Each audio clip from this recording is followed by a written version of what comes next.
పొందిన శ్రమలను గూర్చి ఆయన కుక్కను కొట్టినట్టు కొట్టారు, కుక్క చావు చచ్చాడు, ఆయనేం దేవుడు, మనల్ని రక్షిస్తాడు అని నీచంగా మాట్లాడుతున్నారు కొంతమంది అజ్ఞానులు. వీళ్ళని చూస్తే నాకు ఎలాగ అనిపిస్తుందో, ఎలాగ సీన్ గుర్తొస్తుందంటే, వీడిని కనటానికి వాళ్ళమ్మ ప్రసవ వేదన పడింది. స్త్రీకి ప్రసవ వేదన పురుషునికి ఎప్పటికీ అర్థం కాని వేదనట. అది మానవ జాతిలో ఉన్న అతిపెద్ద వేదన ప్రసవ వేదన, వర్ణనాతీతమైన వేదన. అంత వేదన పడి నొప్పులు తీసి భరించి వీడిని కంటే పెద్దోడైన తర్వాత తిక్కలదానా ఎందుకే అంత కష్టపడ్డావు, సిజేరియన్ చేయించుకుంటే అసలు నొప్పి లేకుండా అయిపోవు కదా, బుద్ధిహీనరాలా, ఎవడు కనమన్నాడు అని తల్లిని అవహేళన చేసే కృతజ్ఞత లేని కొడుకులాగా వీడున్నాడు. శిలువలో సృష్టికర్త అయిన దేవుడు వేదన పడడం ఆయన చేతగానితనం కాదు.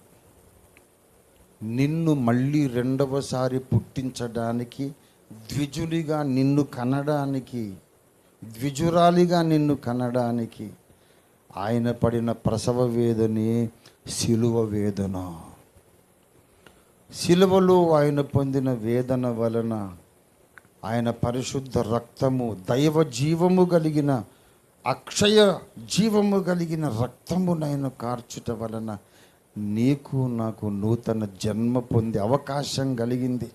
లేకపోతే ఎలా పుడతావురా నువ్వు దేవుని కుటుంబంలో? ఆదాము ద్వారా పాపుల కుటుంబంలో పుట్టావు. నరకపాత్రుల గుంపులో, నరకానికి వారసులైన జాతిలో పుట్టావు నువ్వు. ఎలా పుడతావు దేవుని కుటుంబంలో? ఒక పందిని తీసుకెళ్ళి గొర్రెల మందలో కలపవచ్చు, కానీ అది పంది గొర్రె అవుతుందా? మళ్ళా పుట్టుక దగ్గర మొదలు కావాలి. అలాగే ఆదాము కొడుకును తీసుకెళ్ళి దేవుని కొడుకును, దేవుని కూతురును చేయాలంటే ఎలాగా? ఈ నూతన జన్మ నీకు రావడానికి ఆయన ఒక నూతన మార్గం ఏర్పాటు చేశాడు. జన్మముతో నీ రక్తములోనికి వచ్చిన పాప మరణ నియమములను పరిహరించడానికి తన పరిశుద్ధ రక్తాన్ని కార్చాడు. అమ్మ పొందిన ప్రసవ వేదనను ప్రస్తావించి అవహేళన చేసి నవ్వుతాడు ఏ కొడుకైనా? ఇంత వేదన పడి నన్ను కన్నావమ్మా అని కాళ్ళకు మొక్కుతాడు. వాడు సరైనోడైతే, అమ్మా నన్ను కనడానికి ఇంత కష్టపడ్డావా, నీకు పాదాభివందనాలని మొక్కాలాడు సరైన సంస్కారవంతుడైతే. నన్ను ద్విజునిగా చేయడానికి సర్వశక్తిమంతుడైన నీవు శిలువలో ఇంత ప్రసవ వేదన పడ్డావా? ఆది సంభూతుడా, నాద శరీరుడా, నీకు వందనాలని చెప్పాలి సంస్కారవంతుడైతే. శిలువ శ్రమను గూర్చి గేలి చేసేవాడు అసలు మనిషా? ఎవడికి వాడు ఆలోచించుకోవాలి. స్త్రీ పడే ప్రసవ వేదనను బట్టి ఆమెను తృణీకరించొద్దు, ఆమెను ఘనపరచాలి.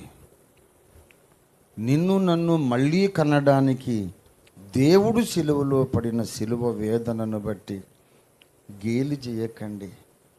నిన్ను ఆయన ఎంత ప్రేమించాడో అర్థం చేసుకొని ఆయన స్తుతించండి. ఆయన పాపమెరుగడు, మన పాపాలు ఆయన మీద మోపుకొని మన కొరకు దెబ్బలన్నీ తిన్నాడు. నీవు నేను ఎన్ని దెబ్బలు తినాలో అన్ని దెబ్బలు ఆయన తినేశాడు.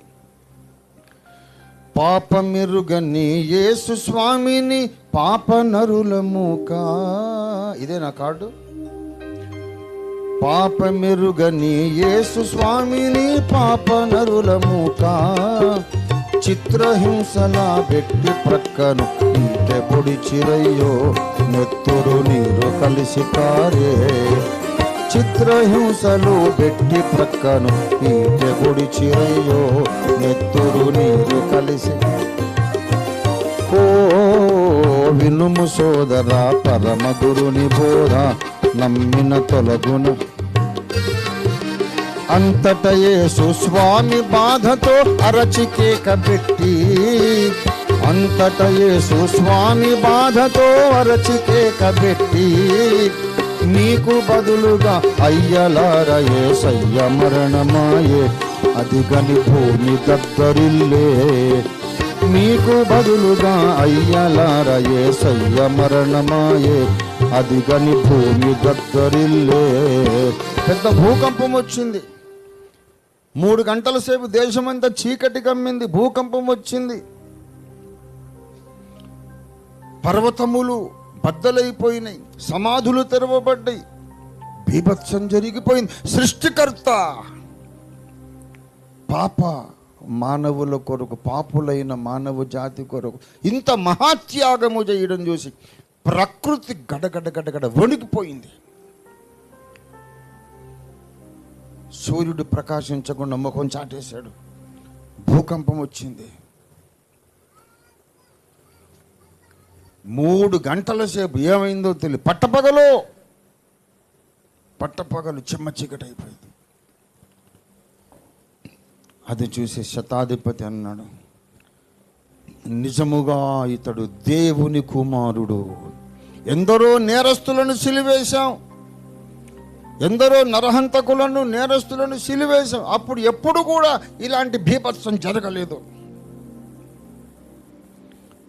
ఈయన సమాప్తమైనది తండ్రి, నీ చేతికి నా ఆత్మను అప్పగిస్తున్నానని అప్పగించగానే భయంకరమైన భూకంపం, సమాధులు తెరవబడడం, పర్వతములు బద్దలు కావడం. ఏమిటి ప్రకృతి విలయం? ఇతడెవరు? లాస్ట్ మూమెంట్లో పక్కడుతో అంటాడు, నేడు నీవు నాతో పరదేశంలో ఉంటావు. పాపాలు అప్పుడు కూడా క్షమిస్తున్నాడు ఆయన. మోక్షాన్ని ప్రసాదిస్తున్నాడు. మోక్ష ప్రదాత. ఎందరో నేరస్తులను మేము చూసి సిలివేశాం, కానీ ఇతడు అందరిలాంటి వాడు కాదు. ఇతడు స్పెషల్ పర్సన్. నేరస్తుడు కాడు. ఇతడు నిజముగా దేవుని కుమారుడని సాక్ష్యం పలికాడు. ఆయన అరిచి బాధతో కేకబెట్టి ఆయన తన ప్రాణమును అప్పగించేశాడు. అంతట యేసు స్వామి బాధతో అరచి కేకబెట్టి, మీకు బదులుగా అయ్యలార యేసయ్య మరణమాయే అదిగని భూమి దత్తరి. మీకు బదులుగా అయ్యలార యేసయ్య మరణమాయే అదిగని భూమి దత్తరిల్లే. ఓ వినుము సోదర పరమ గురుని బోధ నమ్మిన తొలగు నరక బాధ.